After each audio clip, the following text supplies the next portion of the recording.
እንደምን አላችሁ የተከበራችሁ የቻናላችን ተከታታዮች።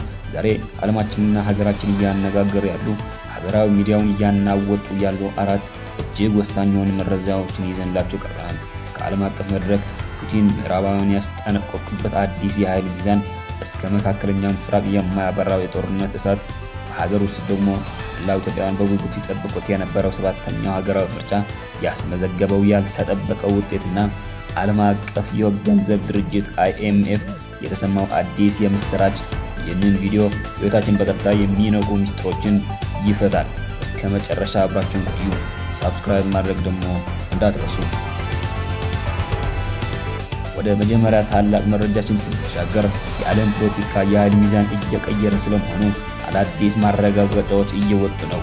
የሩሲያው ፕሬዝዳንት ቭላድሚር ፑቲን በቅርቡ በሰጡት መግለጫ ምዕራባውያን ሀገራት በዓለም ላይ የሚጭኑት ነጠላ ማዕቀብ የራሳቸውን መውደቅ እያፋጠነው ነው ብለዋል። ፑቲን እንዳሉት ዓለም በአንድ ወይም በሁለት ሀገራት ፍላጎት ብቻ የምትሽከረከርበት ዘመን አብቅቷል። አሁን የነገው ተስፋ ያላቸው በማደግ ላይ ያሉ ሀገራት ጉልበት የሚታይበት ጊዜ ነው። ይህ የፑቲን ንግግር በአውሮፓና በአሜሪካ ዲፕሎማቶች ዘንድ ከፍተኛ ድንጋጤና ክርክርን ፈጥሯል። የዓለም ኢኮኖሚስቶችም አዲሱ የዓለም ስርዓት እየመጣ ነው የሚል ጥያቄም እያስነሱ ይገኛል። በሌላ በኩል በመቀጠልም የምንወስዳችሁ ልብ ወደሚነካው ወደማይበረደው የመካከለኛው ምስራቅ ቀውስ ነው። በእስራኤልና በሂዝቦላ መካከል የተኩስ አቁም ስምምነት ተደርጓል ተብሎ ዓለም በጥቂቱ ተንፍሳ የነበረ ቢሆንም በተግባር ግን መሬት ላይ ያለው እውነታ ፍጹም የተለየና አስፈሪ ሆኗል። የጦርነቱ እሳት አሁንም አልበረደም። በሊባኖስ ላይ የሚሰነዝሩት ጥቃትና የአየር ላይ ድብደባዎች በሰላማዊ ሰዎች ላይ ከፍተኛ ሰብአዊ ቀውስን እያስከተሉም ይገኛሉ። ይህ ስምምነት በወረቀት ላይ ብቻ የቀረ ማታለያ ነውን? ወይስ ከጀርባው ሌላ ምስጢር አለ? የሚለው በሚሊዮኖች ዘንድ ትልቅ ጥያቄን ሆኗል። በጦርነቱ መሃል ሆነው ሕይወታቸውን ለማዳን የሚሰደዱ ሕፃናትና እናቶች ምስል በአሁኑ ሰዓት በዓለም አቀፍ ትልቅ የኢሞሽናል ኮኔክሽንና ቁጭትም እየፈጠረ ይገኛል። በሌላ በኩል አሁን ደግሞ ወደ ሀገራችን ጉዳይ ስንመለስ መላው ኢትዮጵያውያን ሕዝብ ትኩረትን አድርጎበት የነበረው ሰባተኛው ሀገራዊ አጠቃላይ ምርጫ በሰላማዊ ሁኔታ ተጠናቋል። ይህ ምርጫ ለሀገሪቱ ዲሞክራሲና የሰላም አዲስ ምዕራፍ ይከፍታል ተብሎ ትልቅ ተስፋ ተጥሎበታል። ጉዳዩ ይበልጥ ልዩ የሚያደርገው የአፍሪካ ህብረት የምርጫ ታዛቢ ቡድን ያወጣው ይፋዊ መግለጫ ነው። ታዛቢዎቹ እንደገለጹት ምርጫው ፍትሐዊ፣ ግልጽና ህጋዊ ማዕቀብን የጠበቀ ሆኖ ተጠናቋል።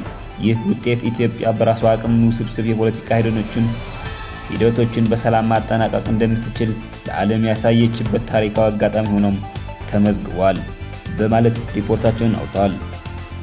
ነገር ግን በመሬት ላይ ያለው እውነታ ይህ ነው ወይስ ከዚህ የተለየ የሚል ነገር የብዙዎች ጥያቄም ሆኗል። በመጨረሻም የምንወስዳችሁ ዜና ለኢኮኖሚያችን ትልቅ መነቃቃትን የሚፈጥር ሌላ የምስራች አለን። ዓለም አቀፍ የገንዘብ ድርጅት ወይም IMF ለሀገራችን የገንዘብ ድጋፍ በተመለከተ ያቀረበው አራተኛ የግምገማ ሪፖርት በይፋ አጽድቋል። ይህ ምን ማለት ነው? ሀገራችን ከውጭ የሚመጣውን የዋጋ ግሽበትና የኢኮኖሚ ጫናዎች በጽናት ተቋቁማ ጠንካራ የኢኮኖሚ ማሻሻያዎችን እያደረገች መሆኑ ዓለም አቀፍ እውቅና ያገኘበት ነው። ይህ ውሳኔ ወደ ሀገራችን የሚመጣውን የውጭ ኢንቨስትመንት የሚጨምርና የኑሮ ውድነቱን ለማርገብ የሚደረገው ትልቅ ጥረት አቅም የሚሆን ነው። የተከበራችሁ ተመልካቾቻችን የዛሬው መረጃችን እነዚህን ይመስላሉ። በዓለም አቀፍ የኃይል ሚዛን ለመቀየርና በሀገራችን አዳዲስ የኢኮኖሚና የፖለቲካ ለውጦች ላይ የእናንተ አስተያየትና የትኛው ዜና ይበልጥ ትኩረታችን ሳበው? ሀሳባችሁን ኮሜንት ላይ አስፍሩልን። ቪዲዮው ከተመቻችሁ ላይክ እና ሼር በማድረግ ሌሎች እንዲደርስም አድርጉ። በቀጣይ አስገራሚ ዜናዎችን እስከምንገናኝ ድረስ ሰላም ቆዩ፣ ቸር ቆዩ። ሰላም ለሀገራችን፣ ፍቅር ለልባችን። ቻው።